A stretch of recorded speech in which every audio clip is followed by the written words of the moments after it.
Hello, welcome back to my channel. I'm Celine and today I'm going to be talking about my pile of possibilities for Victober. Victober is a month-long event during the month of October, during which a lot of people get together, have a great time and read Victorian literature. The event has 5 hosts this year, so I will leave all of their information and their announcement videos below. I really love Victorian literature, and actually my PhD was in the Victorian period. I looked at literature from the 1840s, so that's really early on in the Victorian era. So I was really excited to join this event, and I don't really need an excuse to read Victorian literature, but it's just so much more fun to do it with other people, so here I am. I basically went through all of my shelves and picked out all of the Victorian novels and Victorian books, plays, short stories, whatever I have, that I haven't read yet, and I realised it's actually not that many. So the books I'm showing here are the books that I would like to prioritise. I prefer to read books that are on my shelves that I already own, rather than reading outside of that. I am certainly not trying to read all of these books. That would be slightly ridiculous, and I just don't think I will have the amount of time necessary to actually accomplish that. I'm just hoping to at least get to some of them. The first book on my pile is The Return of Sherlock Holmes and His Last Vow. This is a collection of the Sherlock Holmes short stories, and I've already read a couple of these stories, and I read a couple in a reading vlog that I posted a little while ago. I will leave the link down below. I really enjoy Sherlock Holmes, and I particularly enjoy just picking at these stories. Just reading a couple once in a while, maybe 1 or 2 a day. Don't go too wild on it, because if you read them all in one go, it's just the fun of it sort of dissipates. So I'm hoping to just maybe read a story a day during October and finish out this collection. I think I have about 20 stories left in this collection, so that would kind of be perfect. Then we have one of the greats of the Victorian era and one of the authors that I see a lot of YouTubers read, which is very fun and very exciting. However, I have never read anything by this author yet, and that is Wilkie Collins. I have The Woman in White, so I have this edition. I also have this other edition, which is very pretty, leather-bound type thing. And I also have the Moonstone in this edition as well. Wilkie Collins is seen as one of the originators of detective fiction, and he wrote within the sensation novel tradition, so there's a lot of, from what I've heard, there's a lot of melodrama, shenanigans, like excitement, intrigue, that sort of thing. And it sounds really awesome. It's just that the books that I own are just very long, which is why I haven't really tackled them yet. But I think maybe this is the year that I'm ready to tackle Wilkie Collins, because everyone tells me that he's really great. So I look forward to that. Then, speaking about one of the greats, and also someone who wrote a massive book, this is Middlemarch by George Eliot. I think I'm ready for this. I think I'm starting to have like the little itch to want to tackle this. I quite enjoyed Silas Marner, which I read, I think, a month ago, something like that. Silas Marner is a much shorter work though, but I think I'm ready. I have mentioned this book in a haul before, and I said that I knew pretty much nothing about it. I have since learned that there are like tons of storylines and just a lot of stuff happening, so I am thinking I might give this a shot.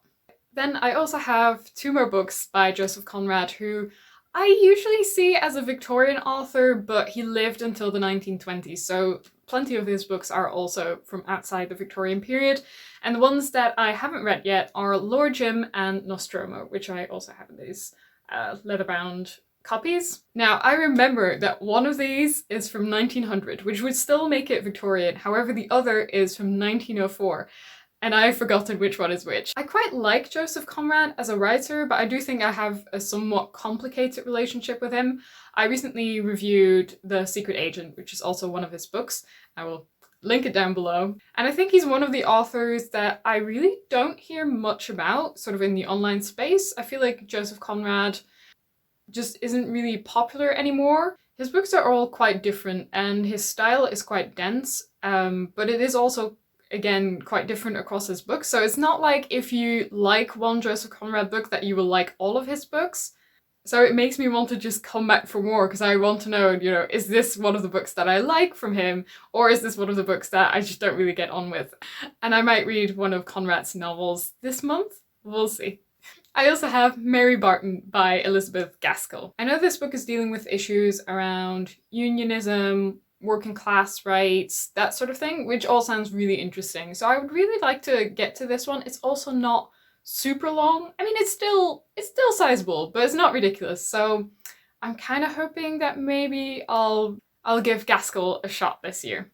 Then we also have the Dickens collection. I do still have plenty of Dickens novels that I have not yet read. So first of all, I've got the Pickwick Papers. This is one of Dickens' earliest works, and it is very serial in nature. So it's like a string of little stories all put together, and it's meant to be somewhat humorous, which sounds fun, but I'm kind of thinking that maybe it's not quite the time yet to tackle the Pickwick Papers. But if you love the Pickwick Papers and you want to try to convince me, I would love to hear it. Then I also have Little Dorrit, which is slightly terrifying in length. And I also have Bleak House, which is also terrifying in length. A book club I'm part of is actually reading Bleak House this October, and I'm slightly terrified to join because it feels like I'm starting a little bit late. I feel like I probably should have started this way back in summer. But in terms of all the Dickens novels, this is the one that I'm leaning towards the most. But I also think that maybe I'm a bit too optimistic to think I'll be able to tackle this. Then in terms of poetry, I recently bought this really lovely copy of Christina Rossetti's poetry. Now, I don't really intend to read this entire poetry collection. I think that would be a little bit too much poetry for me. I just hope that in the month of October, I'll just dabble in this a little bit. I just want to read a couple of poems, get a bit of a taste of Christina Rossetti's voice, of the way that she writes poetry. And there are so many poems in this, so I feel like I can just pick and choose, wander around a little bit, and enjoy broadening my horizons. I also have the collected plays by Oscar Wilde, and I've read 2 plays from this collection. There are 9 in this collection in total. I've read Salome and The Importance of Being Earnest. I really enjoy Oscar Wilde's writing. The way he writes is so decadent, so rich, is really lovely. And there are a couple of plays in this that are really well regarded, so I'm hoping I can squeeze in a little play just to, you know, break up one of the massive chonkers that I'm probably tackling this October. And that's basically it. That is all I have in terms of fiction. I also have one more book that is a non-fiction book, and that is The Five: The Untold Lives of the Women Killed by Jack the Ripper by Hallie Rubenhold. I actually saw Kirsty from Dostoevsky in Space mention this book in relation to her TBR for Victober, so I thought, I have that book. I think that's a great idea to read it in October, so I'm hoping that I can get to this.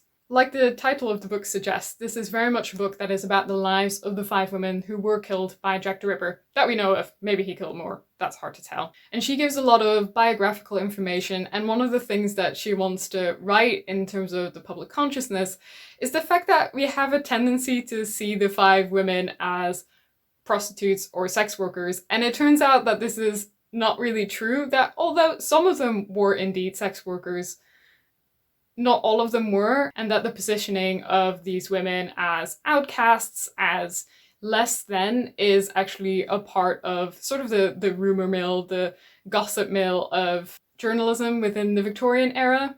I have heard absolutely excellent things about this book, so I'm really looking forward to reading this. I bought this recently, and it's been looking at me. And that was pretty much all of the Victorian books on my shelves that I have not yet read, which to me seems like really not that many. Maybe this means I should go book shopping. Let me know if you have read any of these books, if you have a recommendation, or if you think that one of them is absolutely terrible and I should definitely not start with that one. I hope you're having a great day. I hope to see you again on my channel sometime, and thank you for watching. Bye. I also have Barry Barton.